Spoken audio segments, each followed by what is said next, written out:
Assalamualaikum. Selamat datang di Rois Academy.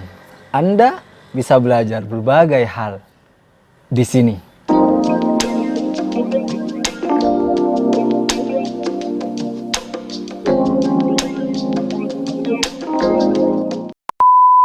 Kali ini kita akan mempelajari teori lain dalam ilmu sosiologi. Kali ini tokoh yang akan kita bahas adalah Jos Casper Homans dengan teorinya yang bernama exchange theory.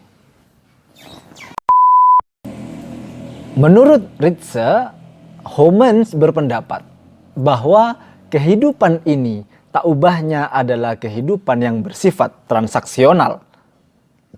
Give and take. Secara lebih sederhana jika ingin memahami exchange theory.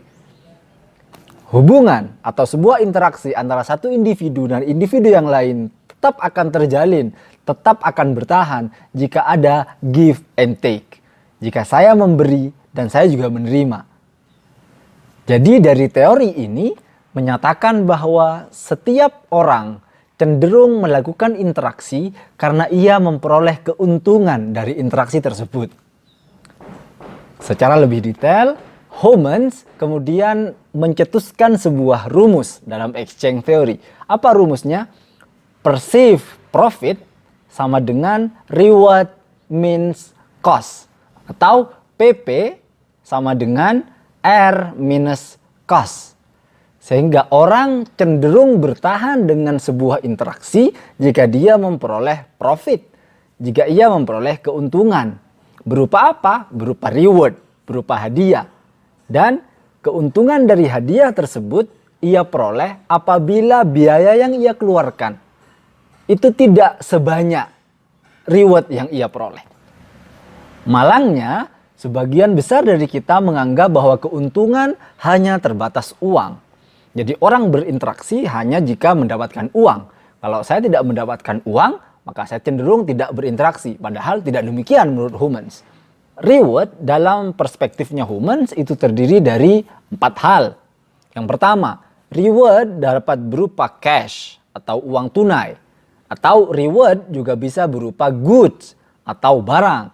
Atau yang ketiga, reward juga bisa berupa services atau pelayanan. Dan yang keempat, reward dapat berupa sentimen atau pujian. Agar lebih mudah dalam memahami teori ini, mari kita berikan contoh dalam kehidupan sehari-hari. Misalnya, kalian bertahan untuk berteman atau berhubungan dengan si X karena kalian masih memiliki keuntungan atau memperoleh keuntungan dari hubungan tersebut, dari hubungan pertemanan itu. Serta biaya yang kalian keluarkan untuk berteman dengan si X juga tidak banyak. Misal, biayanya hanya memberikan atau membelikan dia kue saat ulang tahun. Sedangkan yang kalian peroleh misalnya uang jajan tiap bulan. Atau makan tiap minggu. Atau berupa uang tunai, uang jajan, bantuan uang jajan dari pertemanan tersebut. Maka karena pertemananmu mendapatkan reward. Sedangkan cost yang kalian berikan, cost yang kalian keluarkan tidak sebanyak reward yang kalian peroleh. Maka kalian cenderung bertahan dengan pertemanan semacam itu. Dengan hubungan semacam itu. Jikalau ternyata reward yang kalian peroleh tidak atau tidak berupa uang, maka bisa jadi reward yang kalian peroleh berupa barang. Misalnya, setiap minggu si X, si teman kalian itu terus-menerus memberikanmu jam tangan. Setiap minggu, setiap bulan diberikan barang berupa jam tangan, berupa barang-barang lainnya yang kalian sukai. Maka karena kalian mendapatkan reward dari pertemanan tersebut, maka kalian cenderung bertahan dengan pertemanan itu. Atau misalnya kalian tidak mendapatkan uang, atau kalian tidak mendapatkan barang. Bisa jadi dari hubungan pertemanan itu kalian memperoleh services atau pelayanan berupa apa? Misal, setiap mau berangkat sekolah, setiap mau berangkat kuliah, kalian memperoleh tumpangan gratis dari teman kita. Atau setiap mau kuliah, kalian dijemput oleh teman tersebut. Maka karena kalian mendapatkan reward dari pertemanan itu, maka kalian cenderung bertahan dengan pertemanan semacam itu. Karena kalian masih mendapatkan apa? Keuntungan dari pertemanan tersebut. Atau yang keempat, Kalian mungkin dalam hubungan pertemanan, dalam sebuah hubungan tidak memperoleh uang, atau tidak memperoleh barang, atau tidak memperoleh pelayanan. Tapi mungkin Anda mendapatkan sentimen, Anda mendapatkan sebuah perasaan. Perasaan apa? Berupa perhatian atau caring.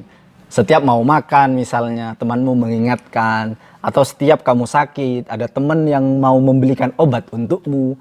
Atau ketika kamu butuh sesuatu, dia ada untuk memberikan perhatian kepadamu. Atau temanmu selalu menganggap bahwa dirimu adalah teman yang paling baik di antara teman-teman yang lainnya yang melibatkan perasaan. Sehingga dari pujian, dari perhatian yang melibatkan perasaanmu itu, kamu cenderung apa? Bertahan untuk berteman dengan si dia. Tapi sebaliknya, jikalau ternyata dalam sebuah hubungan atau dalam interaksi pertemanan antara kamu dengan si X, kamu terlalu banyak mengeluarkan cost, sedangkan reward yang kamu peroleh tidak banyak, maka kamu cenderung tidak bertahan dalam pertemanan itu. Misalnya, setiap minggu atau setiap dia sakit, kamu selalu membelikan obat untuk si dia. Atau ketika dia lupa makan, kamu terus-menerus mengingatkan. Atau ketika kamu membutuhkan perhatian, ketika kamu sedih, dia selalu menghibur. Atau ketika kamu marah, ia bisa mendinginkan dan lain semacamnya. Tapi sebaliknya, ketika kamu dalam keadaan marah, kamu tidak didinginkan. Ketika kamu dalam keadaan sedih, kamu tidak dihibur. Ketika kamu sakit, kamu tidak dibelikan obat. Ketika kamu membutuhkan perhatian, dia tidak memperhatikan.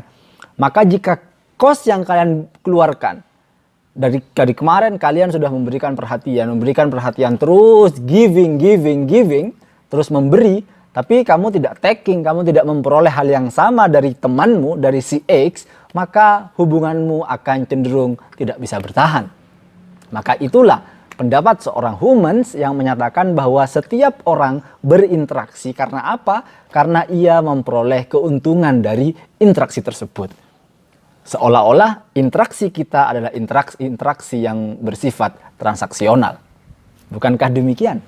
Kita cenderung bertahan karena kita mendapatkan sesuatu, kita mendapatkan reward, baik itu berupa uang tunai, barang, pelayanan, atau paling kecil kita mendapatkan perhatian dari orang yang sering berinteraksi dengan kita.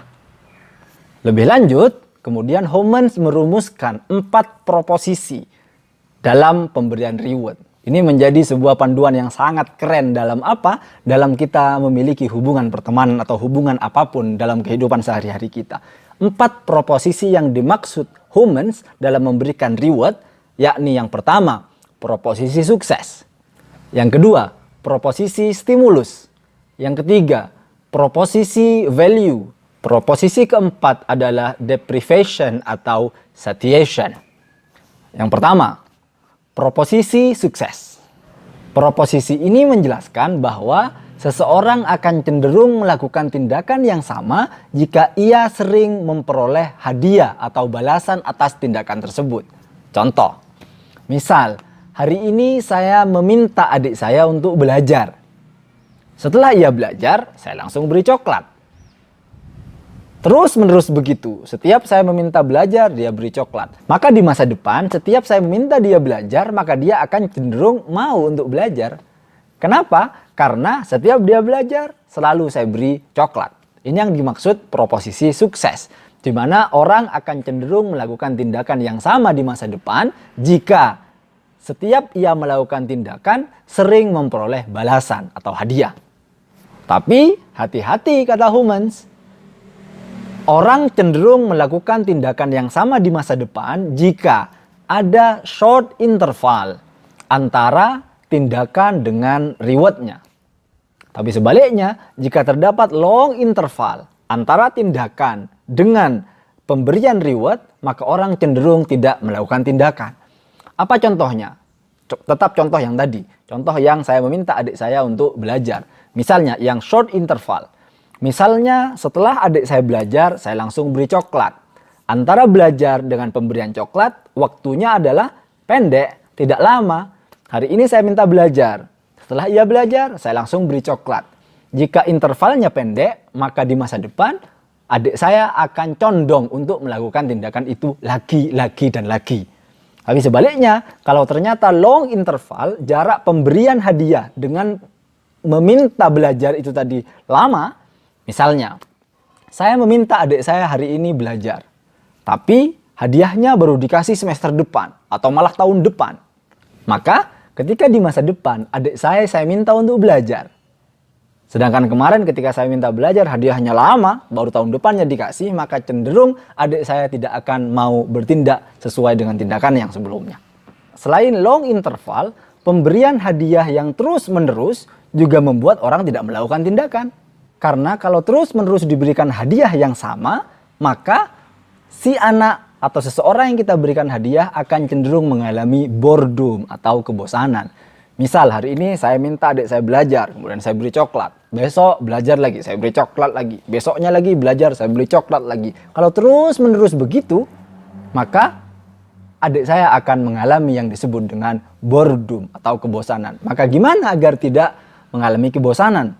Maka tips dari seorang humans adalah yang membuat orang terus-menerus melakukan tindakan adalah balasan yang semacam apa, reward yang seperti apa, reward yang intermittent atau intermittent reward.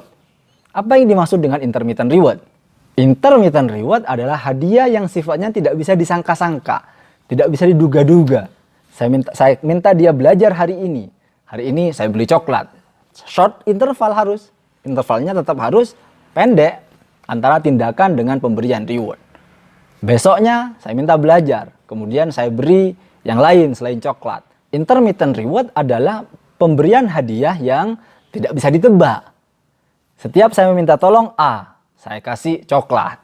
Minta tolong B, saya kasih berlian. Minta tolong C, saya kasih emas. Terus begitu. Hadiahnya bisa bermacam-macam. Dan kadang cepat dikasihnya, kadang dikasihnya lambat. Kadang cepat sekali, kadang agak lambat. Terus begitu. Intermittent reward itu reward yang membuat orang penasaran. Saya dikasih apa ya? Hadiah yang model begitu akan membuat orang cenderung melakukan tindakan. Contoh yang lebih detail misalnya dalam sebuah permainan. Kenapa orang sangat senang bermain? Bermain game misalnya. Karena hasilnya tidak bisa diduga-duga, tidak bisa disangka-sangka. Kadang menang, kadang kalah, kadang juara 2, kadang 3. Maka dia akan semakin penasaran untuk bermain. Itulah yang dimaksud dengan intermittent reward. Proposisi yang kedua, yakni proposisi stimulus. Jika di masa lalu seseorang mendapatkan sebuah stimulus, lalu memperoleh reward atas respon dari stimulus tersebut, maka di masa depan ketika ia memperoleh atau mendapatkan stimulus yang sama, maka ia cenderung melakukan tindakan yang sama atau merespon dengan respon yang sama sesuai apa yang terjadi di masa lalu. Contoh, di depan kampus ada mahasiswi tertabrak sepeda motor. Kebetulan Mas Ato ada di pinggir jalan. Lalu Mas Ato menolong mahasiswi yang tertabrak itu tadi. Setelah menolong, Mas Ato diucapin terima kasih sama si mahasiswi, lalu ia meminta nomor HP Mas Ato. Setelah meminta nomor HP-nya, kemudian 2 hari kemudian tiba-tiba di kosnya atau di rumahnya Mas Ato ada kiriman parcel sebagai tanda terima kasih dari mahasiswi yang tertabrak kemarin. Maka jika seminggu kemudian, sebulan kemudian, atau setahun kemudian di depan kampus terjadi hal yang sama, ada mahasiswi lagi yang tertabrak, maka karena di masa lalu Mas Ato pernah memperoleh keuntungan dari menolong mahasiswi yang tertabrak, maka pada saat itu juga seminggu, sebulan, setahun kemudian jika terjadi hal yang sama, karena stimulus di masa lalu, maka Mas Ato cenderung melakukan tindakan itu lagi. Maka Mas Ato cenderung menolong si mahasiswi yang tertabrak di depan kampus itu tadi. Kenapa Mas Ato menolong? Karena stimulus di masa lalu menghasilkan reward dan di masa depan terjadi hal yang mirip. Maka Mas Ato cenderung melakukan hal yang sama atas stimulasi yang pernah terjadi di masa lalu. Itu adalah proposisi stimulus. Yang ketiga, proposisi value. Proposisi value berangkat dari sebuah asumsi bahwa jika reward itu berharga bagi si pelaku atau sangat berharga bagi si pelaku, maka kecenderungan si pelaku untuk melakukan tindakan lagi di masa depan akan semakin tinggi. Contoh, ada perempuan yang sangat suka boneka. Setiap ada temannya yang meminta tolong kepada dia, dia selalu memperoleh hadiah berupa boneka. Karena boneka baginya sangat berharga, maka jika temannya itu meminta tolong lagi kepada dia, maka ia cenderung mau untuk diminta tolong lagi. Atau jika ada dua orang yang meminta tolong, yang A memberikan hadiah berupa boneka yang sangat dia senangi, yang sangat berharga bagi dirinya, sedangkan teman yang lainnya memberikan berlian, yang bisa jadi berlian bagi dia tidak berharga, tidak seberharga boneka. Maka kemungkinan di masa depan ketika dua orang ini datang lagi, ia akan cenderung untuk menolong orang yang memberikan boneka. Karena bagi dia boneka lebih berharga daripada berlian. Itulah proposisi value. Yang terakhir, proposisi deprivation atau satiation. Proposisi ini bermakna jika seseorang terus-menerus mendapatkan hadiah yang itu-itu saja, maka orang tersebut akan cenderung menilai bahwa hadiah yang ia peroleh terus-menerus itu lama-kelamaan menjadi kurang bernilai. Contoh, jika kamu menjadi pasangan saya dan kamu sangat senang dengan boneka. Hari ini saya kasih boneka, minggu depan saya kasih boneka, 2 minggu lagi boneka, 3 minggu lagi boneka, 4 minggu lagi boneka, terus-menerus boneka.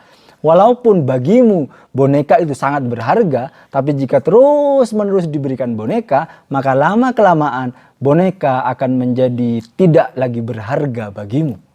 Maka boneka tersebut karena terus-menerus diberikan menjadi less valuable. Dia menjadi kurang bernilai. Maka inilah sebuah panduan bagaimana cara kita memberikan reward kepada orang yang kita ingin hubungan pertemanan atau hubungan dengan si dia menjadi hubungan yang terus-menerus terjadi. Kita akan terus-menerus giving and taking. Kita tidak hanya giving, tapi kita juga taking. Dia tidak hanya giving, tapi dia juga akan taking. Maka interaksi yang sifatnya transaksional seperti ini menjadi interaksi yang lebih langgeng versinya Josh Kasper Humans. Maka agar dia terus bertahan di sampingmu, terus-menerus berilah dia reward. Rewardnya intermittent reward. Jangan lupa. Inilah akhir dari exchange theory versi Josh Kasper Humans. Semoga bermanfaat dan tungguin video-video selanjutnya di Rois Academy. Semoga bermanfaat dan see ya.